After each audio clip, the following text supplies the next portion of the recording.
Are you tuned in to the Ron DeSantis boot controversy? Do you know what's going on there? I've heard of it. I don't think I've tuned into it. I do know, I think there was an interview I saw with Nikki Haley on CNN where someone was like, so are your heels higher than Ron DeSantis? So the idea here is that Ron DeSantis has some kind of contraption within his boot that makes him look taller, right? And, for a dude, it's fine if you want to seem taller. If you want lifts in your boots, whatever, 5'8" go for Ron it. DeSantis, he probably needs it a little bit. Yeah, but for all the hate that he gives to transgender people, I feel like he should just admit this is a form of gender-affirming care. Oh, my God, absolutely. He makes himself seem taller because he feels more masculine being taller. I'm just asking him not to lie to the American people about it. 100%. That's all I'm saying. 100% here. I'm asking him not to deceive voters and taxpayers when it comes to whether or not he's participating in gender-affirming care. This seems to be antithetical to all the things he's done in Florida, really. Yeah, and like the boot is crazy. Like you can clearly tell that it is fully customized. We've been on this wave for like a month now. We posted that thing on Twitter where you could clearly see that there was some heel in that boot. 100%. There's heel in that boot, and upon second inspection, because I've been looking at it, it's back in the news because he was asked on a podcast about it by the entrepreneur guy. Patrick Bet-David? Yeah. he was asked on a podcast about it, and bro went in on him. It was wild, but in like a friendly kind of way. Who went in on him? Patrick went in on Ron DeSantis. Oh, no way. He just brought it up out of nowhere. But I've been doing some research into this, and it's like, if you look at the boot, it's clearly got a heel. Yeah. Pretty obviously. Okay, yep. But it also looks longer than it should be in the front. It looks like he's got on like his dad's shoes, and his toe is like 4 inches behind the front of the shoe. Like if you tried to walk upstairs, you'd have no support in the front of your foot. You know what I'm saying? Like that shit is fully creasing whenever he walks. He doesn't even bend his toes to crease it.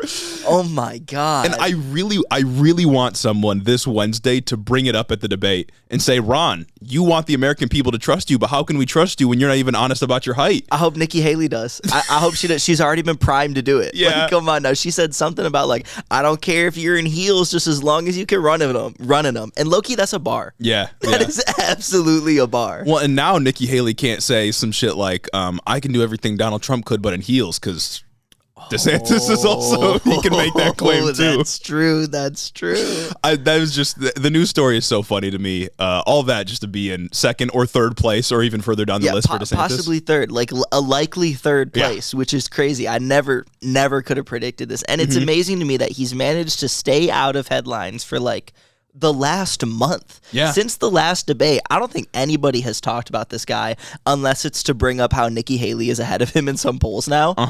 And then this is the thing that gets him back in it. Well, and like Heelgate. Heelgate. To be fair, there's been a lot of other things going on, like Israel-Palestine, the debacle with the speaker in the House. Like, we haven't focused a ton on the election as a whole, but we are talking about Donald Trump's responses. We have been talking about what Donald Trump has said.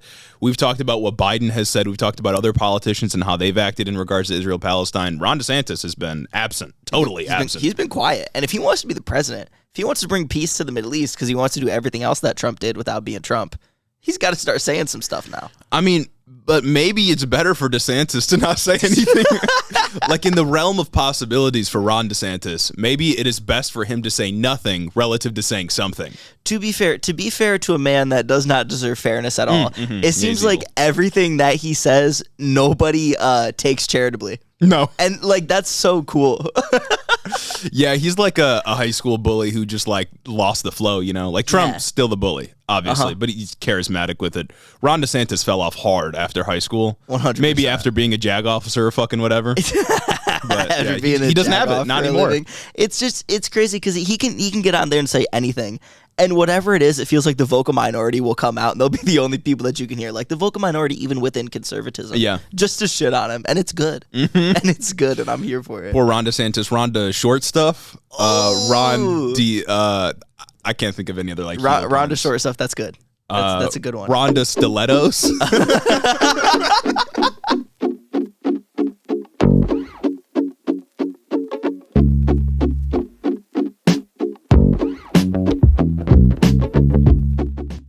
Welcome back to Head in the Office, everybody. Before we get into the episode, big announcement. Yes. Live stream happening tonight. If you're watching it, listening to this on Wednesday. 8 o'clock. If you're a listener of the Sunday sermon on Wednesday. 8 p.m. EST, we will be live on YouTube for the pre-show. Debate starting at 9 o'clock. Make sure you tune in. Link is in the description to find our YouTube channel. Make sure you pull up. It's potentially the final debate. You know, last one, fast one, really. They've got to hit on the only thing that's happened since, the only two things that have happened since the last debate, which are Israel and the speakership. Yep. You think they touch on the speakership? They probably touch on the speakership, but it might just be like a passing, like, how are you going to unify the party? I'm giving my full faith and backing to Mike Johnson. Yeah. I really love the things he's done with gay people and LGBT issues. It's magnum opus, really. Yeah. We'll dive more into the analysis of what we expect from the debate a little bit on later on in this show, but make sure you tune into our live stream. We'll be live watching the debate just like the last two times, and if you want to bear through the debate with some friends, with some peers, exactly, with some like-minded individuals, oh my goodness, make sure you tune in YouTube 8 p.m. Eastern time. That's right. Message from a future version of Jeremy here. I realized about 18 hours after we recorded that the start time for the debate is actually 8 p.m. Eastern time and not 9 p.m. Eastern time, meaning we will be starting at 7 p.m. Eastern time.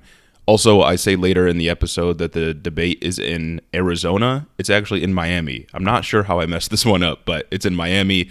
And again, we'll be starting at 7 p.m. Eastern time for the pre-show, with the debate start time at 8 p.m., and I believe it'll last until around 10 p.m. Eastern time. So, sorry for getting that wrong, but we hope to see you at 7 p.m. on YouTube.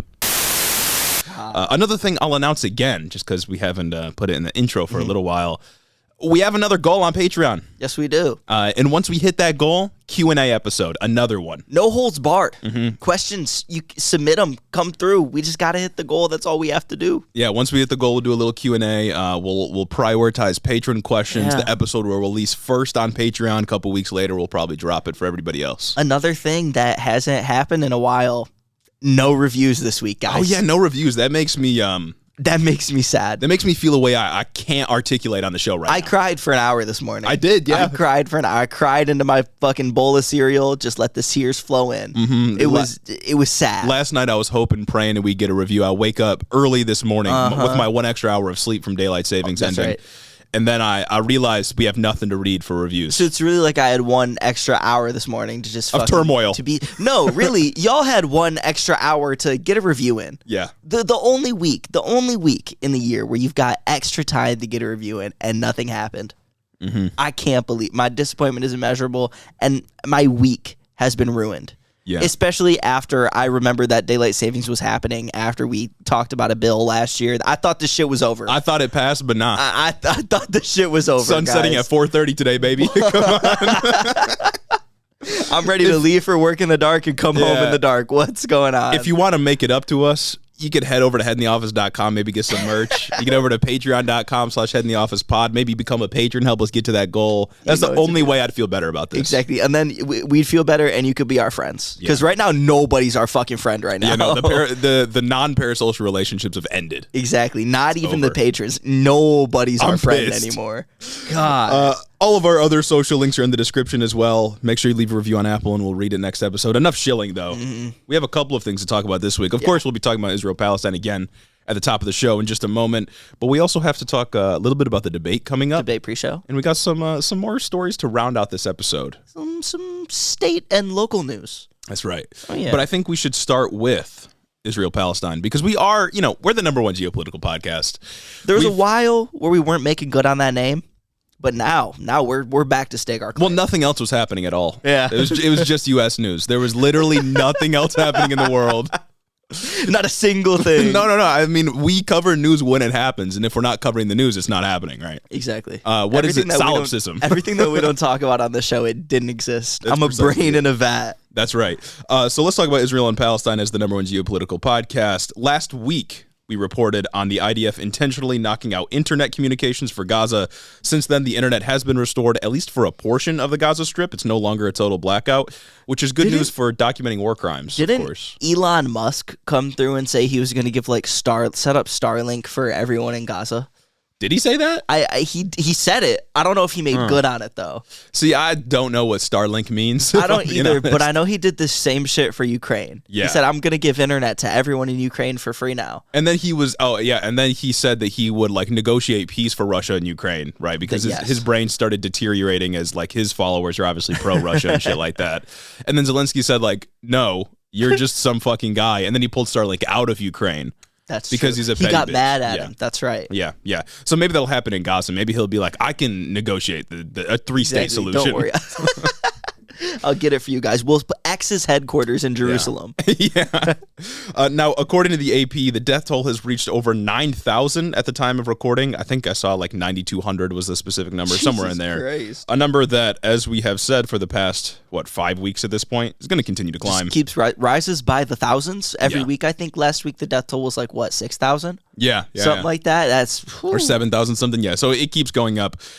Still, more than a third of those deaths have been children, according to a lot of different sources. That's around 3,000 deaths have been children in this conflict. And that's just counting deaths, right? We're not talking injuries or wounds or long-term damage or anything else like that we can't measure right now at the moment. The IDF continues to advance into Gaza from the north and the south, meaning that the invasion is still occurring. Yep. And maybe it'll be some kind of long-term occupation. Not really clear. I don't have the specifics on any death estimates that have been caused by IDF soldiers yet. I don't know the exact destruction that's being caused by them, but they're in there, right? Yeah. The invasion has occurred. All we know is that there's fierce fighting going on between militants and IDF soldiers who are pushing in. Yeah. Whatever that means, whatever their goals are, because again, their stated goal is we're going to eradicate Hamas from the Gaza Strip. What does that look like? Seemingly by any means necessary, right? Yeah. Irrespective of who dies, how many innocent civilians suffer. They say they want to eliminate Hamas, which in my mind, of course, they're not going to be successful no matter what. No. You can't eliminate Hamas by like violently crushing everybody in the Gaza Strip. You can't eliminate Hamas by doing this. Yes. These are the conditions that create Hamas. Like you don't eliminate Hamas by destroying everyone's homes, destroying the hospitals that people need to live, and destroying 4 UN shelters. That's literally where terror groups come from, is when you attack innocent civilians and they feel like they have no hope but to turn to violence. If you were maybe hoping, you've probably been hearing a lot about ceasefires in the news. Yes. If you were hoping maybe we'll get a ceasefire, bad news, Netanyahu, according to the AP, has said, we are advancing, nothing will stop us. That's a direct quote. So seems like ceasefire, at least for Netanyahu, is completely off the table. And as we'll talk about in a little bit, seems like it's off the table for the country we live in, which is so sick. But yeah, he's vowed to destroy Hamas, and it seems like nothing's going to get in the way of him at least ostensibly attaining that goal, but I don't think eliminating Hamas is going to happen. And even if he did take out 99% of Hamas rule, more people will either turn to Hamas in the future or they will turn to some similar group as they've been crushed and forced into destitution even further. You cannot do this and expect that Hamas won't be back in maybe even greater numbers. Yeah. This is the biggest thing that's happened to them since what, the Kibbutz? Yes. It's bad. It's insane. Yeah. It's insane. Like almost, I'm sure by the end of this conflict, we'll get to 10,000 people dead. We'll be to 10,000 people dead in a couple days. Yeah. That's an insane, if we're not there already, right? That's an insane number of people that have died. A lot of them just from like carpet bombing the area. Yeah. Just from destroying critical infrastructure that people need to survive, that innocent people need to survive, people like doctors and others that are on the ground trying to help innocent Palestinians. This does nothing to alleviate the conditions that actually inspire terrorism to begin with. Only makes it worse, actually. These are the exact conditions that cause terrorism to begin with. Now, unfortunately, the topic of this section where we're talking about Israel and Palestine today isn't only that the IDF is committing more war crimes. Of course they are. We've talked about that for the last several weeks. Old news, frankly. Yeah, nothing new. But today, I want to zero in and really focus on the U.S.'s role. We've talked a little bit about this already. We've mentioned how we've been very disappointed with Biden's responses. But I really want to take a moment, take a magnifying glass, and look at our own political leadership and see where we've gone wrong. Let's look at what we're doing at home to support genocide abroad. Yeah, and it's a lot. by the way. It's a lot. Keep that in very mind. culpable. As I said, we've been critical of Biden, but as the conflict in Gaza goes on, it seems more and more apparent that Biden, Israel, and other allies have really no plan for what happens after Hamas is quote-unquote eliminated, right? That's in quotes, of course, because as we've said, carpet bombing Gaza isn't going to eradicate Hamas. It just kills innocent people, blah, blah, blah. But let's say the IDF does fully eliminate Hamas, right? Let's say that they're actually successful. Hamas completely gone, wiped off the face of the planet.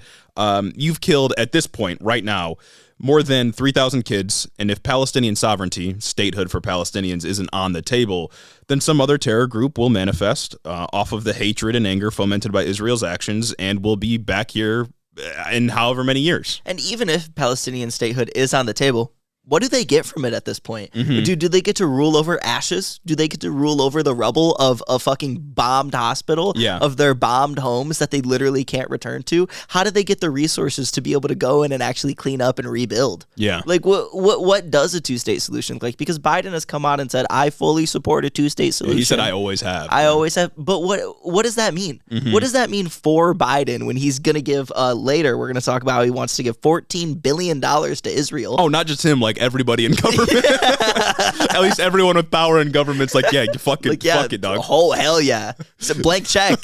Sign it over. Go ahead. Something that's especially frustrating that I've noticed that kind of comes along with the two-state solution discourse is people will often argue that, like, oh, well, Hamas or the Palestinian Authority or whoever else, right, insert Palestinian group, has denied previous solutions or proposals in the past. To the extent that that's historically accurate, I don't really know. But let's say 10 years ago, they were offered a plan for some kind of two-state solution. Let's say it was totally fair. Palestinians are the oppressed people here. They're not in a position to negotiate.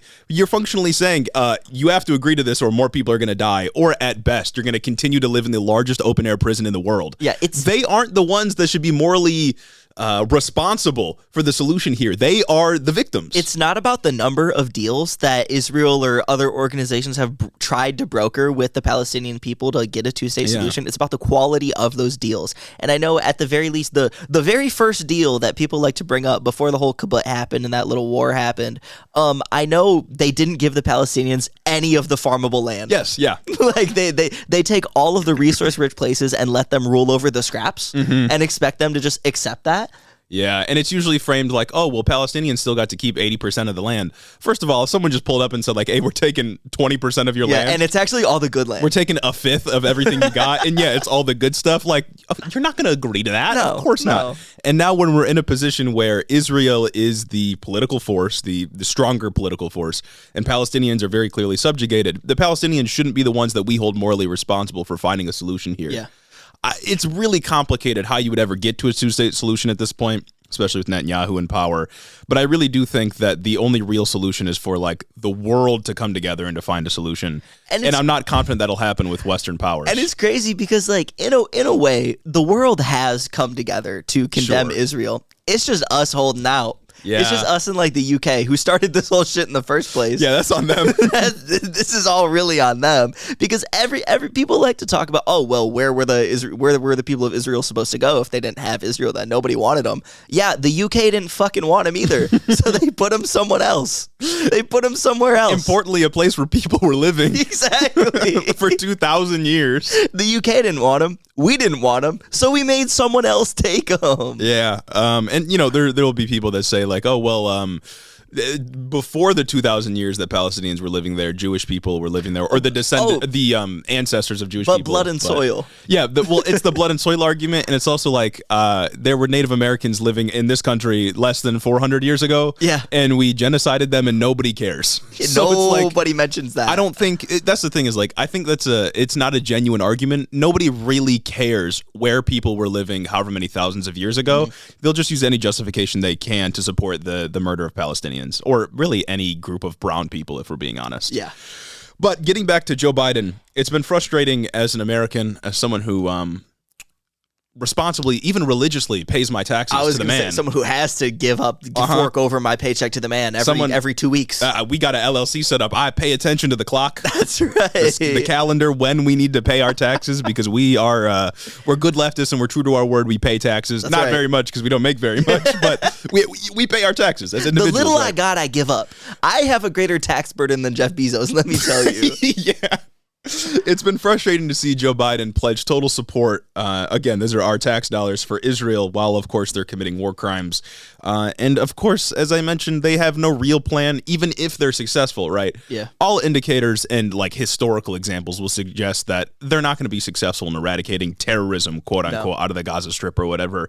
But even, again, if they're completely successful, I see no path afterwards, right? Like, are they going to try to rebuild Gaza? Is Israel going to try to make Gaza a better place so people are less likely to turn to terrorism?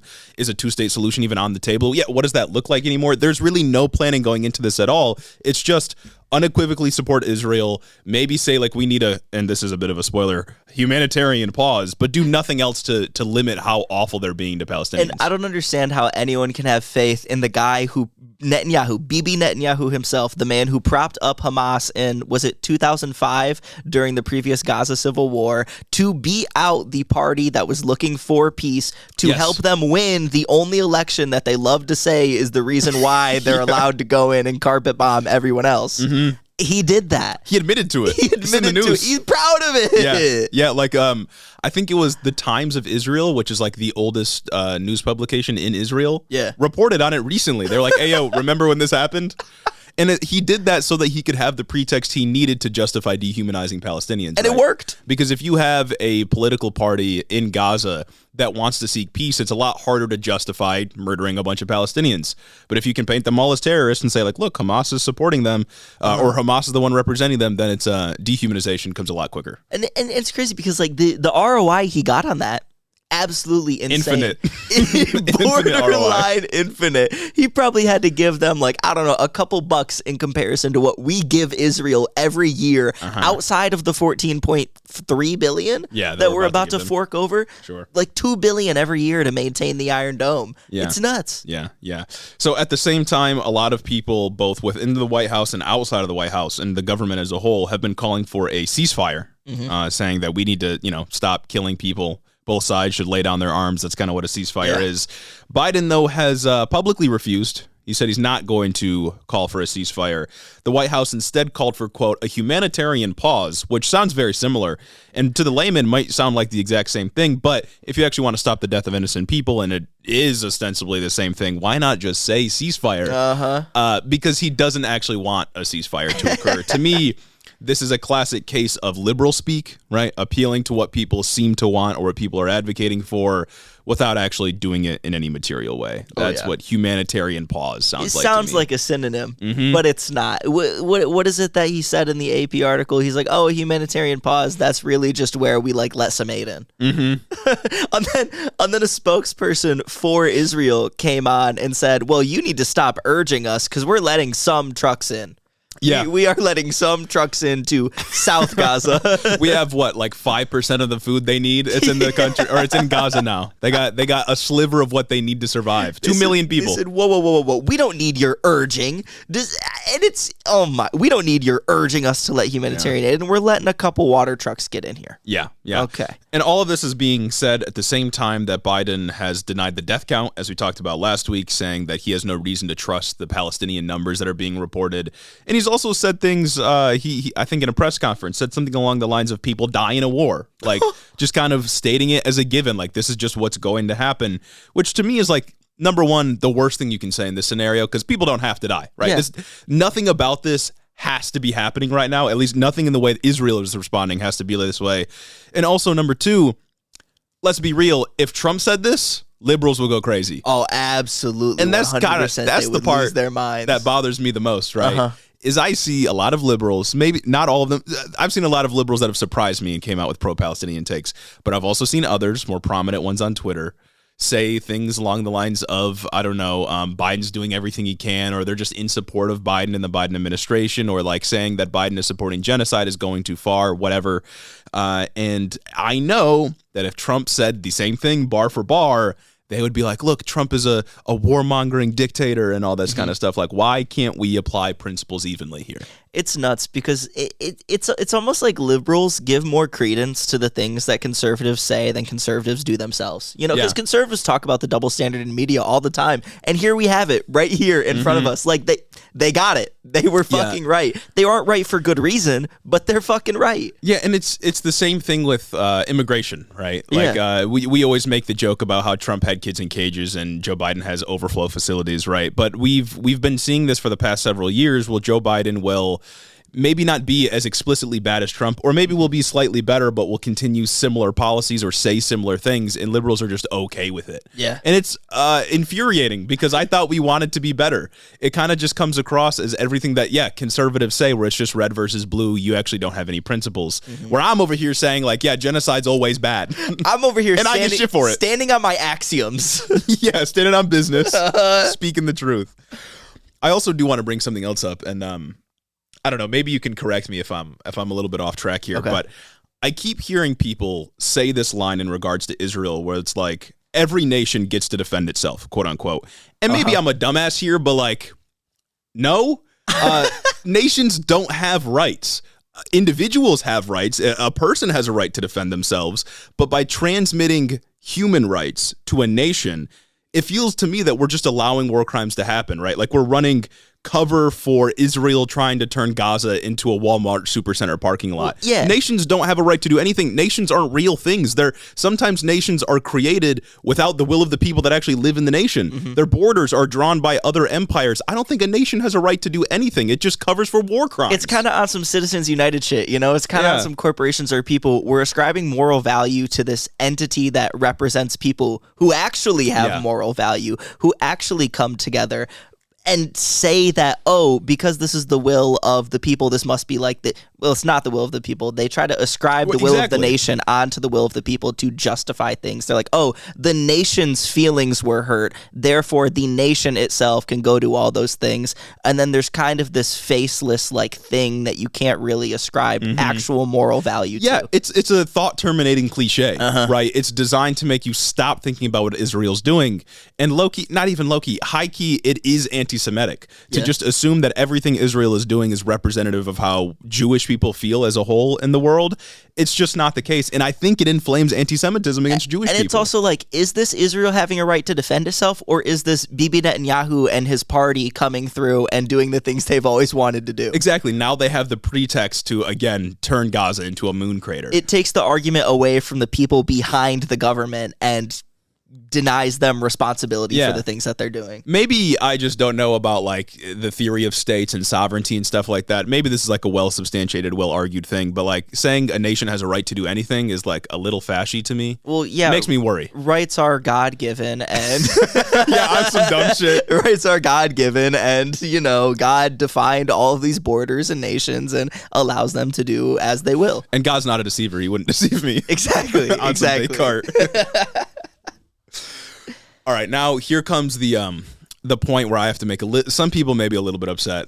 I gotta sound like a liberal myself now. Oh, is it time to do Trump talk? No, not even. Well, we'll get to Trump talk in a moment, but now it's time to do defending Joe Biden talk. So, to be clear, I'll admit, right, to the extent that Joe Biden will lose voters because of his response to this is entirely on him, his supporters in the Democratic Party, his White House administration, right?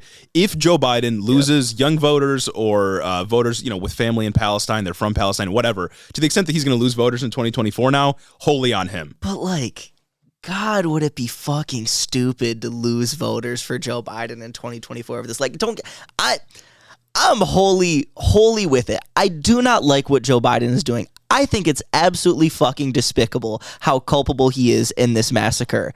Yes. But if you don't vote for Joe, who else are you going to vote for? Well, and that's my point. Like, it's not a moral calculation. It's just math, right? You have to play the game. Yeah, our electoral system is designed such that third-party candidates and independent candidates simply can't win. And because the Electoral College favors conservatives by design, it favors smaller states by giving them a disproportionate level of electoral votes.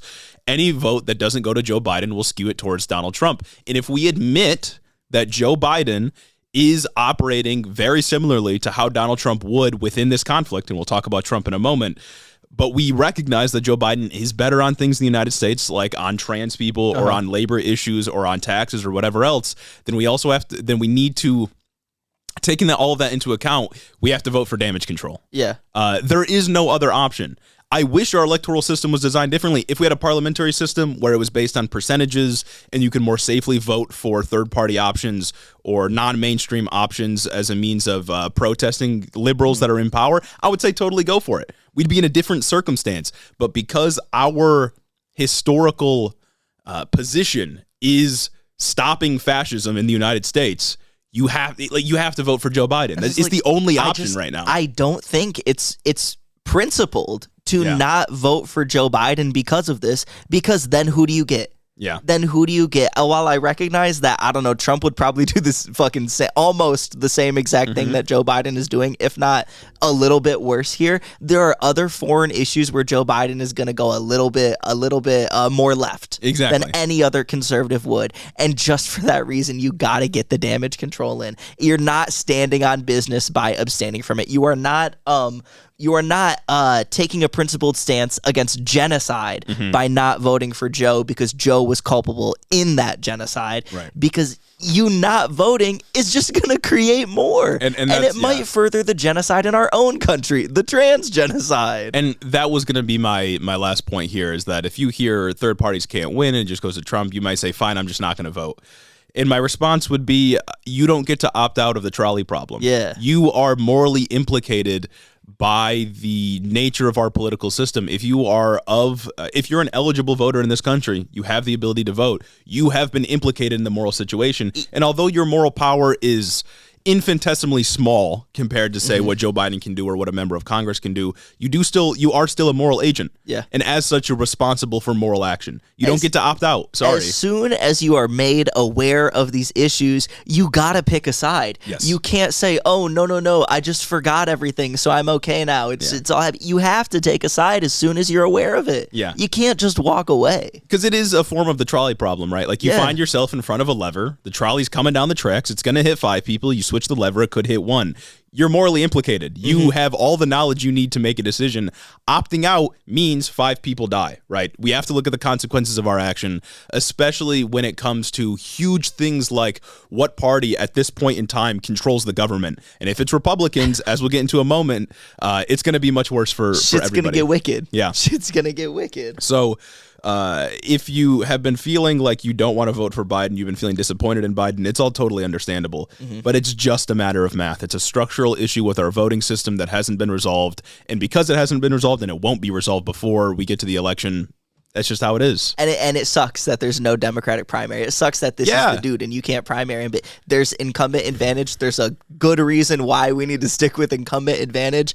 And I'm not happy about it, but maybe 2028's our year. Well, and even if if this happened in 2022 and maybe, I don't know, Bernie Sanders or some similar figure popped up and was like, I'm going to primary Joe Biden, they had strong support, I would say vote for him. That would be cool. If we had a primary, absolutely go for it. But right now where we are, there's no chance. I mean, there still will be like primary votes, but there's no chance a candidate could beat Joe Biden at this point. We're going to head into the general election with Joe Biden and, like, let's be real, probably Donald Trump. There is only one option that you can vote for if you want to take the moral action, which you all should as moral agents. Yeah, mark my words. It's going to be Joe Biden and Kamala versus Trump and Kari Lake. Exactly. Come on. We've clocked this already. Yeah, no, that's exactly what's going to happen. However, I will say, again, to the extent that Joe Biden will lose votes, it's his fault, right? Oh, 100%. Like and this is the case for every time fascism has gained power in this country. Democrats or just leftists in general, usually liberals, it's liberals drop the ball on very important social and economic political issues. Almost every time they pick it up. Yeah, and this is a trend throughout in many different countries where fascism has risen as well, right? Like in France with Marie Le Pen and her like fascist-leaning group political organizations. That is a result of neoliberal politics that doesn't pay attention to the needs of the people, and as such disillusions people with the system and gives fascists right-wing populists greater power in elections. Yeah. This is a trend that happens all over the place. However, there's a difference between liberalism and fascism, and the difference is usually thousands of lives. Yeah. And we have to, as good leftists who want to affect positive change, we should recognize that conditions of liberalism, or even, better would be like social democracy, those conditions are much better for us and our projects than fascism would be. Because under fascism, if we look at the past, we'll probably die, right? Yeah. Fascists don't like socialists, right? Like they're not going to allow us to do what we do. So I don't know.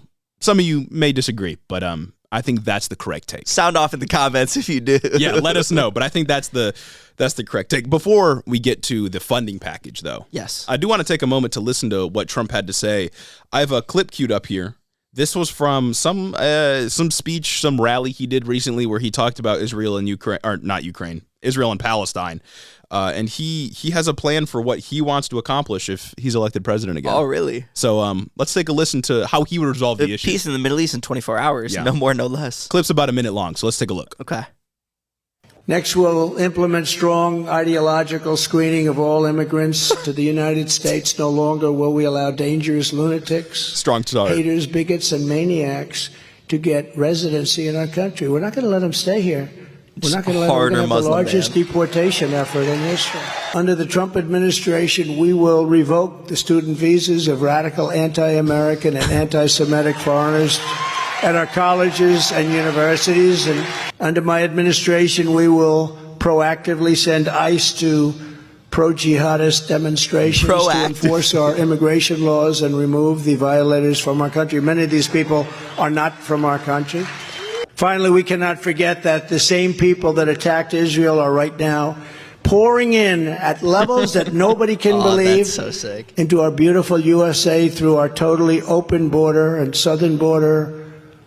Hamas is traveling from the Gaza Strip, where there are no airports and they are functionally locked in. They need work permits to exit the Strip and get into Israel, to anywhere where they could exit. They are funneling. They are going through that system. They're hopping on planes and they're going to Mexico. And you know where they're going to Mexico? Where they're going to from Mexico? Right here, baby. They're coming right here through Texas. Yeah, that's in Hamas's charter, actually.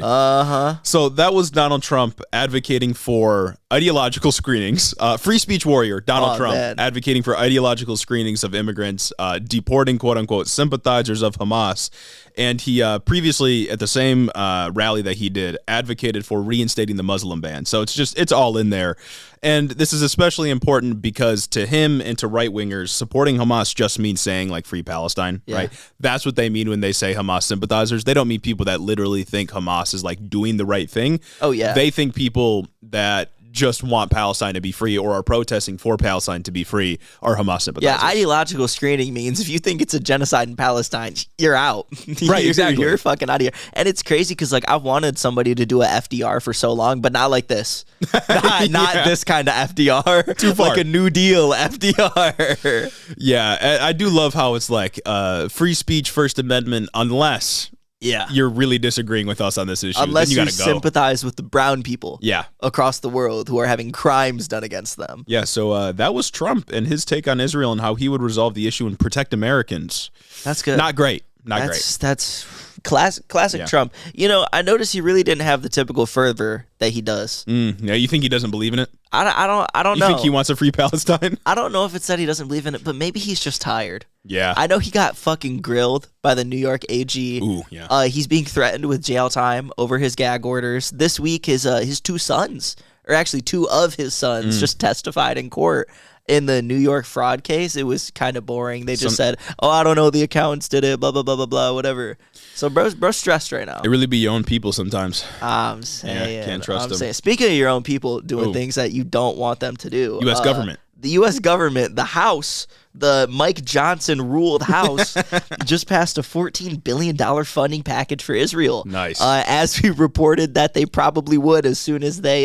we called it, right? As soon as they got back in session. They did the...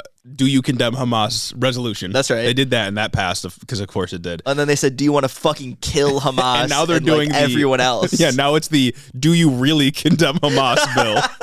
But do you actually condemn Hamas? And we're learning the House condemns Hamas a lot. Yeah, they condemn Hamas a lot, like more than I'd ever be able to condemn Hamas in my entire life. They really condemn Hamas. But anyway, it was a part of a larger $106 billion foreign aid package that Biden called on Congress to come up with a couple weeks ago that we talked about. That includes money for Ukraine and countering China, whatever the fuck that means. Did Ukraine actually make it into this bill? Yeah. I'd heard that it didn't make it in. Mike Johnson didn't let it happen. Mike Johnson didn't let the Ukraine stuff happen? I think he might have said, like, the Ukraine stuff needs to be looked at again, but that was, like, I read that a couple days ago. Maybe it changed. I think the Ukraine stuff made it in, at least as the time that I wrote this. But anyway, that's not the drama. Like, surprisingly, the Ukraine stuff isn't the big drama to come out of this package. Now it's Mike Johnson and the House GOP decided to separate only the $14 billion for Israel from the rest by making it the only aid that's tied to cuts in other areas to pay for. So not the Ukraine aid. Everything else, the Ukraine aid and the anti-China stuff and whatever else is thrown into $106 billion. Yeah. That's just free money that's going out that we're going to get a loan and pay for. But the Israel aid, possibly the aid that Democrats want most to go to their best friend want to condemn over Hamas. there in Israel. Yeah, because we have to condemn Hamas again. That's the stuff that they decided to tie to cuts. What organization do you think they're cutting from to pay for this? Got to be the IRS. It's the IRS. Got to be the IRS. It is 100% the IRS. It's either Social Security or the IRS. Let's be real. And they're gonna pick the worst one in this time. So the Democrats are pissed about it. Naturally. So pissed, in fact, that Chuck Schumer came out, said that the Senate won't even consider the package, and Biden threatened to straight up veto the bill if it somehow passed the Senate. And Democrats are largely criticizing Johnson here for playing, quote, partisan games with money that we need to give our allies to fund their genocide or defensive war. Yeah, and it's crazy because, like, if you look at this from a neoliberal standpoint, right, or just a liberal standpoint, conservative standpoint, someone who's pro-Israel, right? Yeah. You look at this from the standpoint of someone who's pro-Israel. You see Republicans and Democrats are both heated, and they want to condemn Hamas really bad, and they want to send money to Israel really bad so they can condemn Hamas even harder. And then Mike Johnson's like, yeah, but we got to accomplish some other things too. He said, well, we have an agenda. He's really using the hatred they have for Hamas as leverage. And that's like where it's like game is game. Almost gotta, exactly. You almost gotta respect it. Like he game is game, and that's what I'm saying, because it's like I don't really know who to root for here.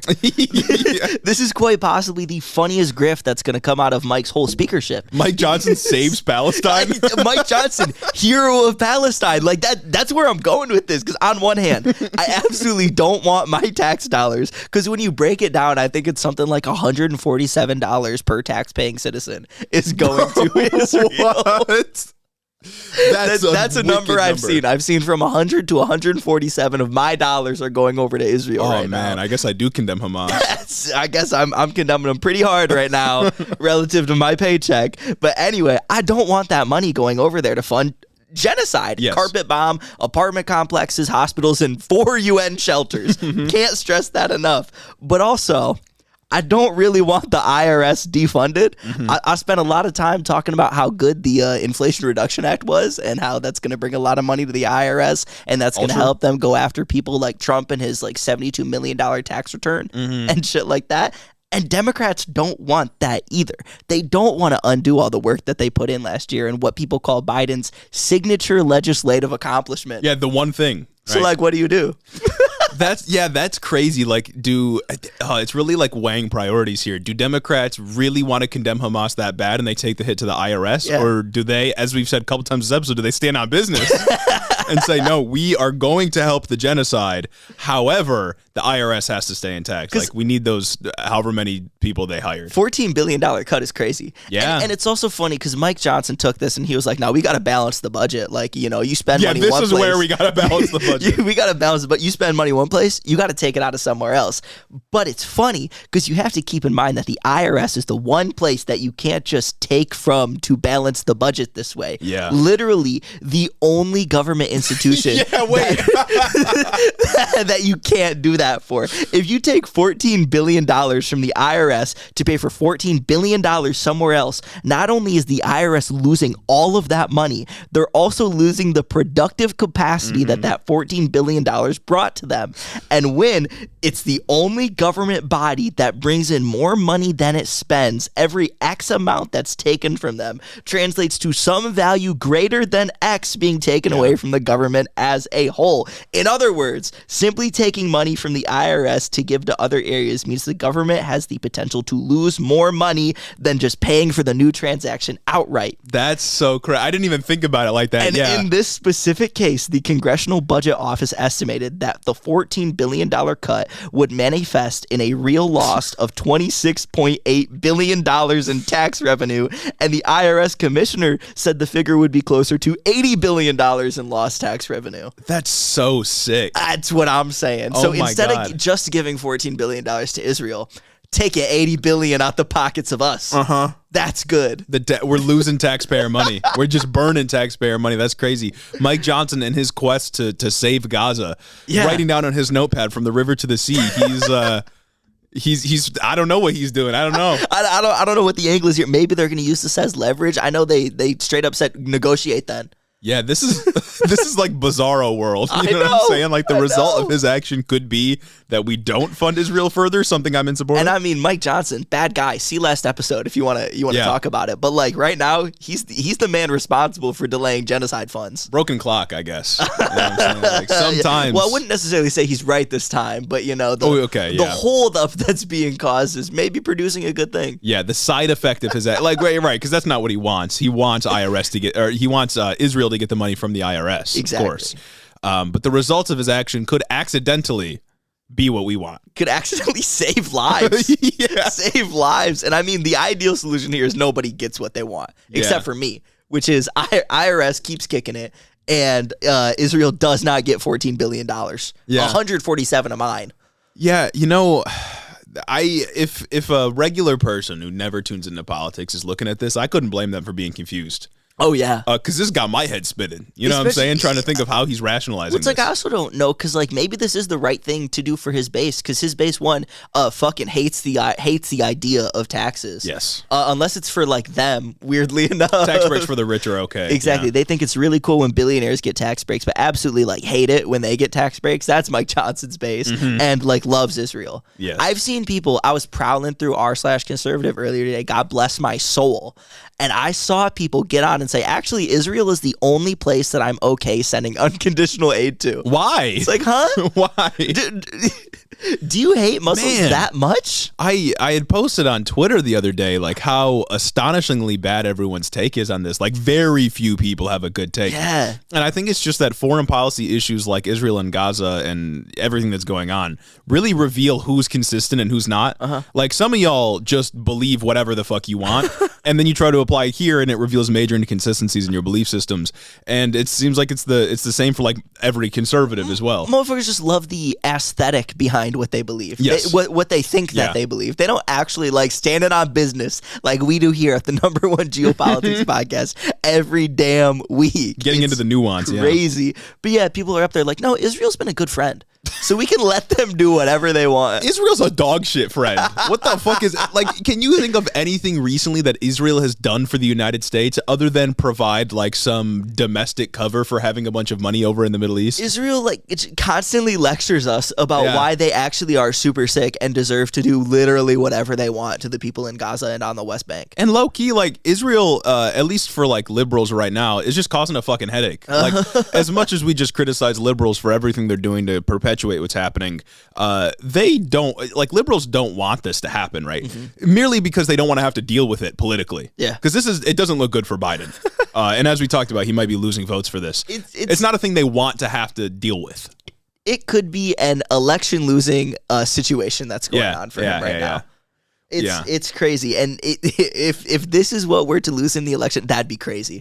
Frankly, that would be crazy. I'd be so disappointed. Yeah, I have seen pretty crassly some Democratic operatives, people that work for campaigns, were saying that their plan right now to like deal with this issue, to message around it, is just to wait till it dies out because they think that people won't care about this when the elections roll around, which is a fantastic fucking strategy. That's, you know what? I wouldn't expect anything more from the people who absolutely fumbled 2016. I was just about to say, it's giving like ignore Trump and he'll go away vibes, right? Like just don't cover him, don't talk about him, just treat him as a kid in the corner. Ignore the 2024 Bibi Netanyahu's president of the United States as well. Yeah, no, it's not good. That's peak liberal campaigning right there. Just don't do anything meaningful. Yeah.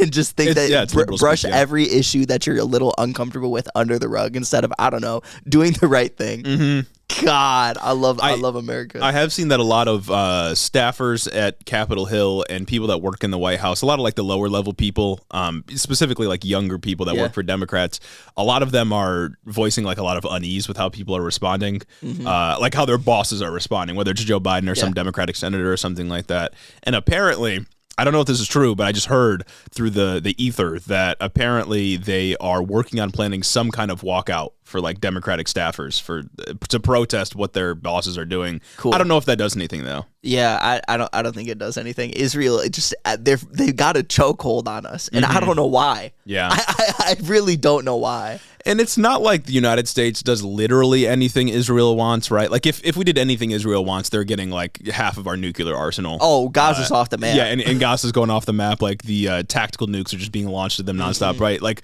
it's not like the U.S. is completely beholden to Israel, but when it comes to like the optics of it, how evangelicals view Israel, how we view Israel as like a geographic strategic location, yeah, it's not good. It's not good. And I don't like we need to stop capitulating to them. It's really bad. But apparently, maybe something would be happening in DC. I don't really know that it makes a difference. That just blows my mind. We're gonna brush under the rug when it was young voters turning out in droves and record numbers that helped deliver Joe Biden the win. Millennials and Gen Z. Yeah. It was fucking us. Yeah. That helped deliver him the win. Oh my, that's good. Yeah. It's like we said, it's just math. How you have to vote for Joe Biden to defend against fascism. Like that's all you can do. But I don't blame people for looking at this and thinking like, how are you going to ask for my vote again? Yeah. Like you are completely ignoring everything that we want. I mean, I would bet, I don't have polling numbers, but I would bet that younger people, millennials and Gen Z are probably like, I don't know, 80% in favor of a ceasefire. And you got Joe Biden saying like, oh yeah, I'm not calling for a ceasefire. Yeah, fuck that. Like, actually. Just basically that's saying like, fucking stupid. He's like, nah, fuck them. Like I understand the sentiment of why people would think that it's ridiculous that they would be ever asked to vote for this dude. Genocide Joe. Right? He said ceasefire, literally 0 Palestinians have died. So like, yeah, prove it. Are you over there? Like, prove it. Like, but you know how many babies have died? Yeah. Think about that one, liberal. One of my favorite things that I had listened to last week about this, like the Pod Save people. Yeah. Surprisingly, actually, their geopolitics podcast had a pretty good take on like the Israel-Palestine stuff. Okay. Sometimes I'd be listening to the liberals to see what they're up to. You guys go about the enemy. Yeah, so their international relations podcast actually had a decent take, but one of them on a different show had said something along the lines of like, settler colonialism as a term is like overly academic, and it's like it's literally what's happening. And I think that was one of my favorite liberal takes I've heard. Is he was like, oh, it's like an overly online academic take, and it's like, but like it's happening. But it's like they're colonizing it and they're settling there. And it's like, what else do you call it? It's not even an overly. It's like literally what's happening. And I thought that shit was sick. That's so wild because it's like, okay, the one time a liberal could be self-aware when they're using like an over-academic way of describing something and alienating themselves from voters.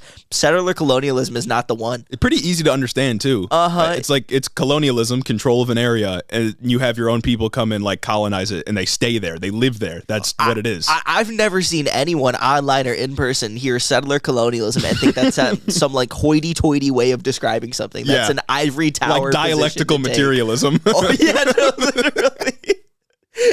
You're not going and posting a 30-page essay about how much a knit sweater should cost. Yeah. You're not running in and throwing out all these Marxist buzzwords. You're calling something what it is. That's crazy. Yeah, we're not reading like Machiavelli here. It's not hard to understand. Did he suggest anything else? Like, what else do you call it? I can't remember the whole like piece of what he was saying, but it was just what stood out to me was him saying that like settler colonialism is an overly academic online term that is just like divisive or unhelpful. And it's like, it's divisive. Exactly what's happening. Yeah. Well, and it was like a part of his critique of how the left is responding. And there is real things to talk about when it comes to the left. Yeah. Some leftists have had god awful takes on this issue. Not us, of course. Yeah. But to say that like a part of the left's poor response is the use of the term settler colonialism is pretty fucking crazy to me. So like, what's divisive about the use of the term settler colonialism? I think the only divisiveness that comes out of it is the fact that Israel sympathizers say, oh no, that's actually sick when a guy from Newark goes and kicks some Palestinian out of their home in the West Bank. Yeah, the same dudes also had John Fetterman on their show recently, and Fetterman was just like 100% pro-Israel. It was really bad. Yeah, 1,000% pro-Israel. We got to send them all the money they need. I'm Israel's strongest ally. Oh, no. Yeah, it was pretty upsetting. But they got to John. And they're like, oh, yeah, that's actually really cool. Yeah. It's actually really cool that we're going to send all this money away. Nice. But anyway, I think that ends our section on Israel and Palestine. We have to turn on to more important news, much more impactful, riveting news. Riveting news. Turn to the party where they could elect a candidate that would be in league with the only guy who's standing against genocide in Palestine right now. Yeah. They could be, I don't know, what is it, first in line to Mike Johnson's third in line. Yeah. Should they win the presidency? I see what you're trying to do. I don't know if I stuck the landing, but I tried really hard. The League of Villains, the Conference of Evil, the Klan meeting that's coming up, the Klan debate that's coming up. Oh, yeah. They're looking for new leadership. You may be able to tell, but we're talking about the third GOP debate that is happening on November 8th. Hosted by NBC this time around, not Fox News. Tonight, if you're a Wednesday weenie. So, it's hosted by NBC. Fucking liberals, yeah. Lester Holt. Is that the moderator? I think so. Him and like who? Savannah Guthrie? I don't know. Maybe it's just him. Maybe he's fucking raw dog and solo in it. Who knows? Oh, man, that'd be crazy. But it's Lester Holt. Maybe he'll ask about the boots. We'll have a real journalist on stage. Yeah, that's right. This debate's taking place in Arizona at 6 p.m. their time, so 9 p.m. EST. We will be live, as we mentioned before, watching starting at 8 o'clock for the pre-show. That's right. 1 hour early. Make sure you join us on YouTube. But if so you're far, listening, when this episode drops, you got 8 hours to get your shit together. Exactly. And get it together. You need to quickly. Uh-huh. Because we're going to be live. And if you're not there, fake friend. It could be the last GOP debate of the year. It could be the last one that's scheduled. Like if the GOP wins, we fully fall into fascism. It could be the last GOP debate ever. Exactly. Yeah. You know, when Hamas comes and they fully invade us here through the southern border, maybe Israel turns its ire onto us. Exactly. Because we're now harboring Hamas. Like, this could be the last thing ever. Yeah, what if it is? What if you never know? Tune in tonight at 8 p.m. EST. The previous debate was a little bit dry. It started off strong as hell with dude mispronouncing his co-host's Oh my name. God, dude. It was so sick. The debate started off so strong, and then it fell off about 30, 40 minutes in or so. I hope this isn't the case this time. Yeah. It might be that, the less candidates we got, the less fun it is, but we'll see what can happen, right? I am kind of afraid that like the questions, like ironically, maybe NBC's questions aren't going to be as hardball as some of Fox News's questions because they were asking some crazy real questions shit, out there, like actual like issues, not culture war bullshit, like real questions that could get some of their dumbasses. Yeah, they just wouldn't follow up on them, and they didn't follow up on like anything. They let them get away with lies. But yeah, what sticks out in my mind was the question about fentanyl, stating how like this is like a thing that Americans are doing to the country. They said this actually is a lot your issue. Yeah. But we do have a list of qualified candidates that will be here, and I'm sorry to report the list has shrunk. Less people than before. So who has qualified is Ron DeSantis, Vivek Ramaswamy, Nikki Haley, Chris Christie, and as of Friday, Tim Scott also qualified. Now, Doug Burgum, not on that list. Damn. Will he make it? Probably not, but I said that last time. Maybe he could make it in the 11th hour once again. Yeah, last time I said, we're recording on Sunday. It's getting pretty close. I don't think he's going to make it. Lo and behold, he was there. And I had to work him into the thumbnail. That pissed me off. That's fucking annoying. Like, come on. And then also notably, Mike Pence isn't there. Yeah, well, Mike Pence dropped out. I don't think we talked about it on here. I didn't know. But we tweeted about it, and I didn't know either. That shit blew my mind. Yeah. Somebody just mentioned us in it, right? Yeah, Mike Pence dropped out, and we completely. To be clear, we usually complain about how things happen after we record, so we can't include it. This happened Saturday of last week. Well before. We definitely could have seen it if we had been paying attention enough, and I completely missed it in our search for like speaker news and Israel news, that kind of stuff. That shit was not at the top of any of the places I go to look for news every week. It just, nobody cares about Mike Pence. Mike Pence is out, and it seems like Doug Burgum might not make it, but who knows? He could surprise us as he has before. Trump, of course, qualified. He's the front runner. No doubt he's qualified. But he's not announced just yet what he's going to do, but he's, let's be real, probably not going to show up. Especially if this is the last one. He has no reason to show up. If he did show up, though, I'd be going crazy. Oh my God, my I'd be screaming in there like he could do a fucking WWE entrance. I'd be up there. I'd be getting out of my chair like, yeah, he could finally pull up and be like, Ron Short, Ron, you're not tall. Ron, why don't you take those little high heels off there? Come on, Ron Stiletto. Meatball Ron. Oh man, it'd be perfect.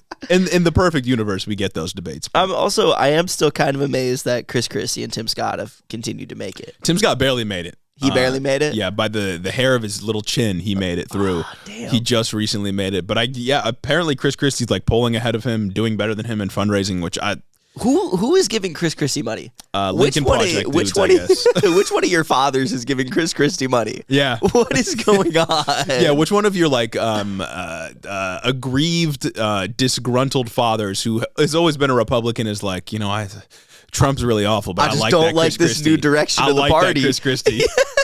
Someone out there's got a dad like that. Exactly. Let us know and show us his contribution receipt. I want to see how much he's getting. That'd be so sick. He maxes that shit out.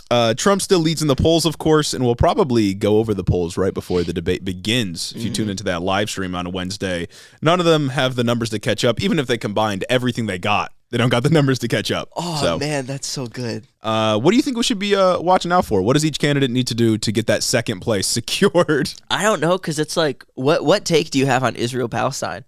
Like what take do you get up there in the GOP primary have? Like I was trying to look up and see if there were polls about this before we recorded today, but I genuinely don't know where conservatives stand on funding Israel outside of those comments that I was mentioning earlier, where people on Reddit were like, "Oh yeah, just give them all the money that they fucking want. They're a great friend." Like, where does regular conservatives stand on this? I can't say I don't think it's really in principle. I don't think it's going to mirror the Ukraine take. No, of course not. I think it could go either way, though. Yeah, I don't really know how they set themselves apart in this way. I mean, people like Vivek, and if Mike Pence was still on there, him as well, would say something along the lines of like, I don't know, destroy every single building in the Gaza Strip. Blow up the Gaza Strip. Yeah. We remove anywhere that Hamas could hide. Yeah. Leave nowhere to hide is basically no what they would stone say. Unblown up. I could see Nikki Haley offering a lesser version of that where she's like, let's handle this situation delicately because it's delicate. But then basically just say, like, we're going to give all of our support to Nikki Haley's going to use her UN ambassador experience to go in there and say Israel has the right to defend itself. And that's why we need to glass Gaza. Exactly. That's the reason. That's what she's going to do. Ron DeSantis is probably going to say some shit about how every Gazan needs to burn. Yes. Well, I mean, he's been saying that shit. Exactly. Like, his take will not be any different. But we'll probably see a bunch of different variations of that kind of thing. Yeah. I don't even know if that'll be like a big I guess I don't know what else would be a big topic of debate, but they're not really going to disagree with each other on that. Did they talk about the UAW strike last time? I know we thought that they were going to. I can't remember. But I don't think it was anything meaningful. Yeah, probably now that nothing they've big. reached a deal. Oh, no, they did because they asked Tim Scott about, like, do you still think they should all be fired? Oh, yeah. Because you said that we should do like Ronald Reagan and fire literally all of them. And then he backtracked somehow and was like, I stand with workers, but obviously he doesn't. Yeah. Right? Like, it's all of it. He said he should he said that we should treat him like Ronald Reagan and how Ronald Reagan fired all of the striking workers for the, what agency was it? Air traffic controllers, I think. Yeah. So that's pretty sick. But that's good. That's a good take. What other issues do they? Maybe they talk about the speakership. Maybe NBC brings up a question and phrases it in the way where they're like, "How do you feel about the disarray in the Republican Party? Do you think with the new Speaker Johnson that they've come back better than ever? How would you lead the party through this? Say it would ever happen again." See, I hope they're being more creative than that because it's so easy to just like do the unity talk, you know? Like that's the easiest shit to do as a politician. Like we need to come together and support each other. Like that's not going to get anyone excited. I hope what they do, and this is what the previous moderators have failed to accomplish, I hope they hit one of the really divisive questions, right? Okay. Like last debate at the very end, we had the like, right, who should drop out? Oh, and they hit a survivor question? Yeah, they didn't stick to that question. The previous debate, the very first one, they had the question where it was like, raise your hand if you don't believe in climate change. And they got rid of that one as well because DeSantis saved them 2 times, both times. Not before Vivek could shoot his fucking hand up. I need Lester Holt to come through with a question like that to get them to fight amongst themselves. I need it to happen. I hope it happens. If they're smart, that's what would happen. That's like the best question to. I can't believe I saw people like hating on that question from the last debate. That's like the perfect question. That's everything I've ever wanted. That's TV right there. That is prestige television. That's what I'm tuning in for. Instead, we got Chris Christie saying like, "Oh well, I think Trump should drop out." Like, bro. Shut up. Yeah, you're gonna act like there's seriousness within this party. Marjorie Taylor Greene is a figurehead right now. You're gonna act like you're a serious party with serious positions. No, tell me who on the stage you personally don't like and why they shouldn't have the opportunity to be here. Especially because I know like Chris Christie isn't. He clearly is not fully bought into all the nonsense the GOP does. No, like he probably still believes some insane shit, but he has like at least a functional brain. He knows what the fuck is going on in the party, and he knew beforehand as well when he was working with Donald Trump. He's just a grifter like the rest of them. So I know he had a real answer that wasn't just Donald Trump should leave because he's Donald Duck. Donald Duck. He keeps ducking all our questions. Donald Duck. But I don't know. We'll see who can secure second place and lose to Trump. The closest. Maybe I'm rooting for Haley. I'm rooting for Haley just so that Ron DeSantis can get third. Yeah. God, it's what he deserves. Now, if we move on from the GOP debate to our final topic here today, the debates are not the only thing to watch out for this week. That's right. Because we also have some state elections that are pretty consequential coming up on November 7th. That, of course, is a day before this episode releases. So if you're listening to this on Patreon, you'll be able to look forward to it. If not, you'll just be able to catch the results once you hear us talk about it, I guess. But in the fog of war, we've seemingly been neglecting our regular form of covering state-by-state news. You know, it's entirely our own burdens to bear being the number one geopolitics podcast that when that duty calls, we have to pick up the phone and we have to answer yellow. Yeah. You know what I'm saying? Like, we got to do it despite what happens to our personal lives. Like, I am Spider-Man for real. I am him. Spider-Man is me going out and talking about these complex geopolitical issues. And then, you know, the nation is MJ, Gwen Stacy, getting a little left behind because I got to deal with this great power, great responsibility type shit, you know? That's exactly what I was thinking. But we can, now that we have some time, point out some state elections to pay attention to this week. So on November 7th, we have a couple elections happening, and maybe we can cover these results on the live stream on Wednesday, because we'll probably have results by that point. So in Ohio, there's a ballot measure that would enshrine abortion rights into the state constitution. Oh, this is after they beat that one ballot measure. A couple of them. There's been a few in Ohio, yeah. Raise the threshold to get a ballot measure to 100% of counties across Ohio and like make the vote higher or some shit like that. Yeah, I think it was Ohio that wanted to raise the threshold to 60% for a constitutional amendment. There's been all kinds of crazy shit in Ohio to get the abortion ballot measure to stop, but it's finally on the ballot this upcoming Tuesday. So if you're in Ohio, I really hope you vote in favor of that, because that's huge. That'd be great. Hopefully Ohio doesn't buck the trend of every state coming out in support of abortion rights. It doesn't look like they will, considering so many ballot measures were there over the year to stop this from getting on the ballot. And against all odds, it got on the ballot still. Yeah. I feel like that's a good sign, but I don't know. Ohio could always surprise me. Yeah, that's true. Down in Ohio. I feel like this will really test our thesis if every state is pro-abortion, you know? Yeah. Because we've gotten Kentucky pro-abortion. We had, I think, Montana, another red state. Yeah, like the reddest of states being pro-abortion. In favor of bodily autonomy. Of course, we had Michigan, California, other more liberal blue states. But we'll see. Ohio, typically a purple state, maybe just red at this point. We'll see if they support abortion rights as well. Yeah. So I guess we'll watch out for that. Another election is Kentucky has a gubernatorial election that will decide if Andy Beshear, the Democratic governor, stays in power. Pretty big for Kentucky because his veto is really the only thing preventing abortion restrictions from fully passing in that state. I was about to say, it was his veto preventing that. And also, didn't his veto prevent anti-trans legislation from coming through and stopping like one trans girl from being able to compete on a sports team? Yeah. Nice. So that's in Kentucky. Actually, I think it was Kansas previously that voted for the abortion amendment. And then Kentucky, Andy Beshear is like the only soldier stopping anti-abortion legislation from happening.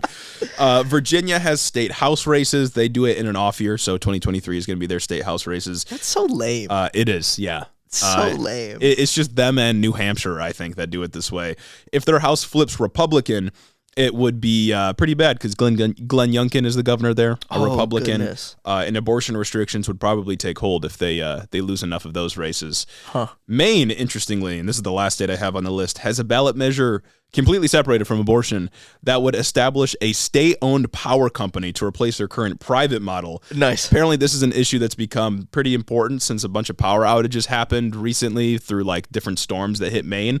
So they're about to do communism over in Maine. Holy shit! Okay. Yeah, they're about to the state's about to, they're nationalizing or whatever the state equivalent is of the power systems, which is pretty sick. Fuck yeah. So we'll see if that wins. But we'll keep an eye on those elections. Again, maybe we can cover them in the live stream. Some other states might be having elections too, or your individual locality might be having an election. So if you hear this before the episode drops, make sure to do your research. That's nice that Maine is doing the opposite of what Texas did when a natural disaster hit the power grid and affected a lot of people's lives. And they said, you know what, maybe the private model is bad. Maybe they aren't incentivized to actually, help people out. Maybe when storms hit, they can't really, prepare, like storms like tornadoes and shit, crazy storms. They can't prepare for that. So we should hold that burden for our citizens. Maybe the profit motive shouldn't apply to things that we need to survive. Necessary for a modern standard of living. Yeah. So we'll see if Maine does what Karl Marx would have wanted him to do. Yeah, we'll see if Maine can revive Karl Marx on Tuesday. If they Karl can, Maine is coming through and nationalizing everything. Communism's taking over. It's a mind virus. Also, I want to note, 1 year away from the general presidential election. Oh my goodness. 1 year. Yeah. I don't know what Tuesday it'll be on. Well, it's first Tuesday in November. But I don't know what exact date it'll be on for 2024. But 1 year. Man, that's so whack that it's like the first Tuesday in November. Yeah. Why can't it be like the first Sunday in November and then the results could be in? You know what I'm saying? First Tuesday. What the hell? I mean, or actually, why can't it be the first Thursday and then the results can be in by like Sunday morning and then we can talk about it? Yeah, then we can make our clips and do our thing. Do our little content. Whatever. But yeah, we're a year away from presidential elections. It's going to be a tumultuous year. Yeah. Oh my goodness. This is what we've been building to since the start of the podcast. Literally, like first recording is like, damn, close to that election year.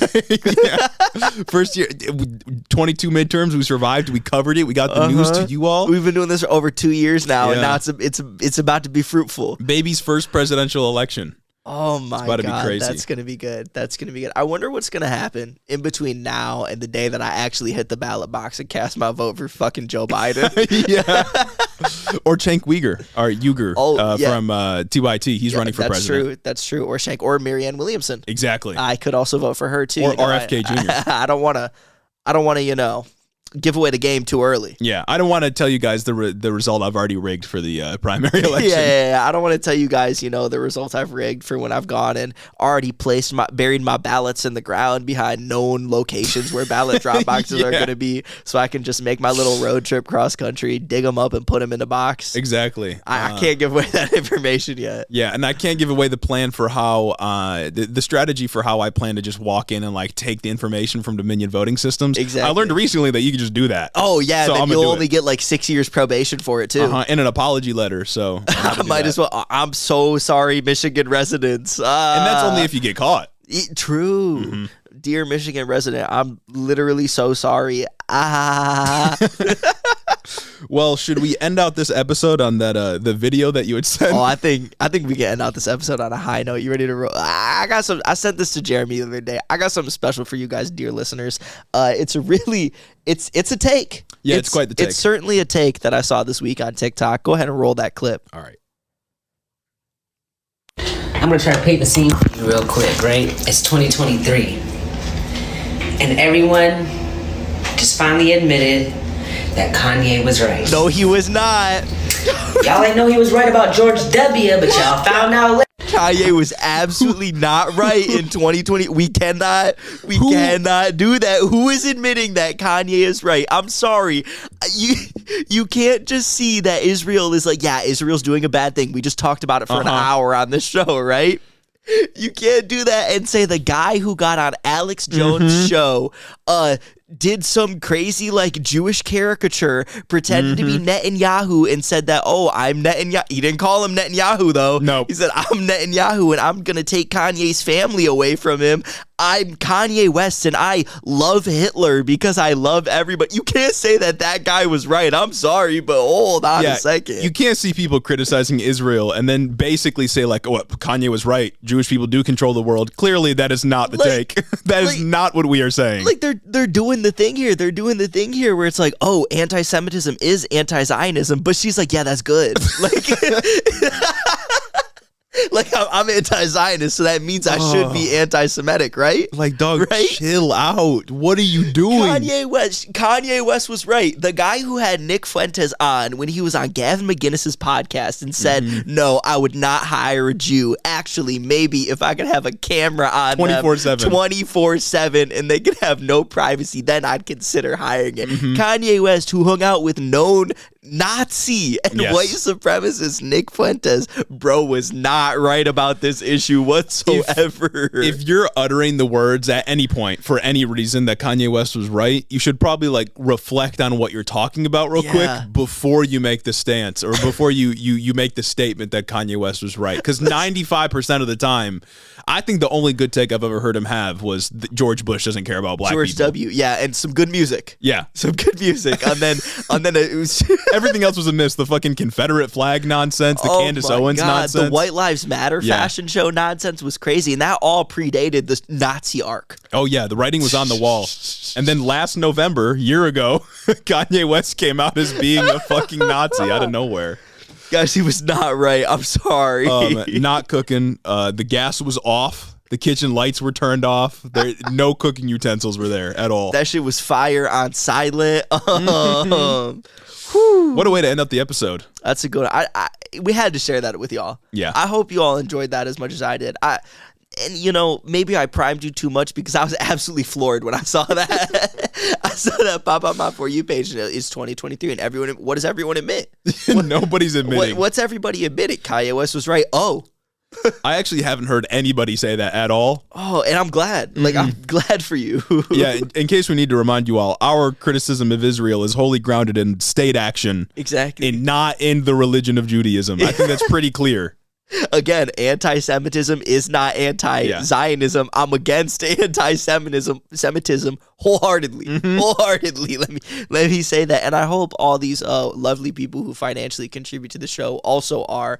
That would be Caden Kraut, nice. Lord T the Radiant, Chris the Postman, Christy Beck, 40% Spite, Dylan B, Andrew Harris, Mike Chaplinsky, Mattias T, Omar Zuno, Clayton LaFed, Mark Yeager, Kaz, Caleb Joy, Rich Toro, Tari, Gavin Mayer Maldonado, Hunter W, Fergalaki, Max Vezquez, Jacob Rogers, Colton Mooberry, Fixer Punk, Jim Egbers, Jeff Muzzy, Bagel Burrito, Cincy Alex, Joe Stenstrom, Adrian Sandoval, Chloe Sam 601, Colleen Cuts, Gregory Isn't My Name, Beryuk, Jennifer DeVoe, Big Bird Titty, Crawfish, and Benneth Bennington III, Alexia Benanti, Nietzsche, Big Booty Beatdown, Moises T, Sam Maloney, Two-Headed Boy, Ben Shapiro's Boyfriend, Jonathan Cassis, Luke O'Shea, Cucker Tarleson, Danielle Jackson, The Word of Microsoft, Jennifer Sines, Aaron and His Gundam Gundams, Darth Father, Aiden Taylor, Corey Chambers, Sewer Snack, Ellie N, John Glover, Devin Hatchard, Retro Mondo, Meatball Minion, Emma the Dude Slayer, Claire McMillan, Breezy B, Veronica aka V, Rexton, Ash Smith, The Grotler, Magic Ian 95, Flower Clown, Beetlebugs, Three Crows in a Trench Coat,